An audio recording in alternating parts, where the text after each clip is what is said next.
But being that we do have the technology, if you have it, use it. And if you don't, you surely can make do, and just using whatever experiences that you guys, have as a learning experience and using all those teachable moments for your children.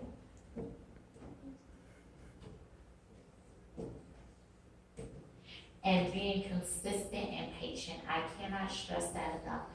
As parents, we don't get paid for what we do, unlike teachers, so they have more of an incentive to be consistent and patient in a way that we don't. But we invest, when we have children, our time, our thoughts, our desires for them to be successful. So being consistent and being patient with them is probably, to me, one of the most important things in order to really take advantage of that opportunity to teach them and be involved in their education.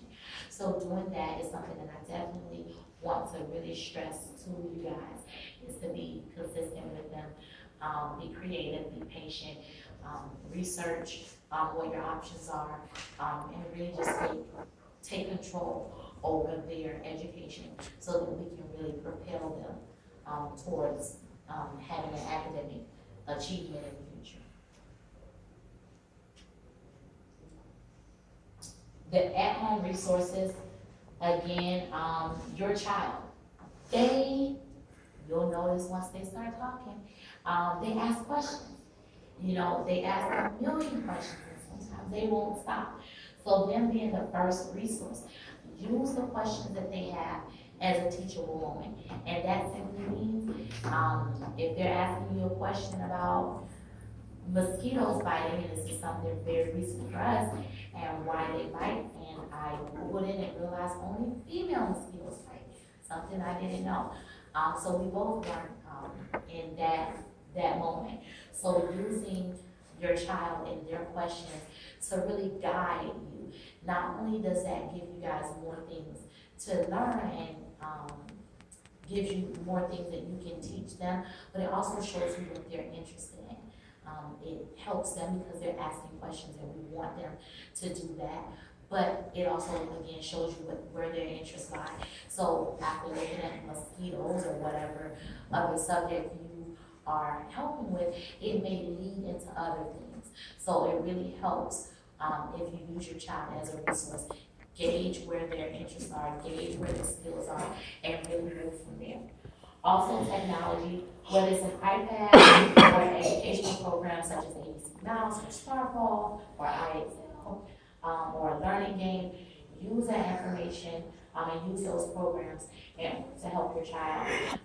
You can engage with them. Be a parent that is, near or with them when they're doing it. If they're independent and you want them to give them that autonomy of them playing a program by themselves, there's no problem in that. But follow up, find out what they're learning, find out how you can help. Many programs will send you so much as an email to let you know, hey, your child is advancing to the next level, or your child has not been using a certain game. So those things are great, but we also want to be very supportive and involved and make sure that we are really paying attention to what they're doing, and that way it gives us more to help them with. If we see that they're needing help with the puzzles, going out and maybe helping them get more puzzles to help with their cognition and their spatial recognition and that. You'll be able to do that as well. So overall, remain encouraged and be encouraging. Also, provide an open line of communication. Ask questions, allow them to ask questions, really speak, really be empowered, and allow them to know that you are in full support of the education and that you want them to continue to advance. And lastly, promote respect, equality, and support for them. We do and learn a lot through modeling.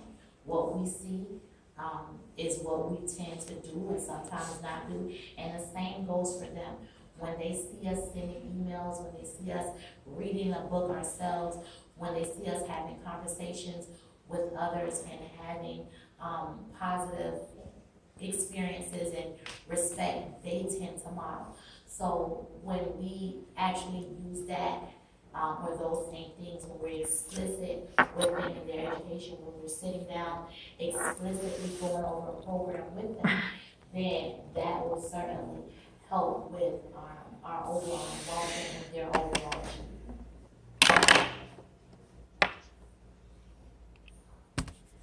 Again, when most people think of involvement, most research shows involvement, usually that simply goes back to how parents are when they are in school. When the child is in school, when they're enrolled, how parents are involved in school. It's extremely important that we remember as parents that we are the first teachers of our child. Before, even if your child goes and begins a preschool program in 6 weeks, those first few weeks, it's us. We will always remain the child's first teacher. We have to make sure that we are completely engaged and committed to their success. So with that, that means more than just a parent-teacher conferences, more than just the homework, more than just volunteering with a teacher. We have to look at this experience with our children as more than us being a support for teachers, but rather us being a support for our child in their education. Again, I want to thank you guys for coming. For those of you that have already completed the survey, whether you have or not, thank you. If after you've completed this workshop, for those of you that are watching through the link that I'll send in for the email of the presentation, I'm also going to send you a post questionnaire, very similar, in fact, a little quicker than the pre-questionnaire. If you could just fill that out, email it back to me, it would be greatly appreciated. I thank you guys again for coming, and I look forward to hearing from you again.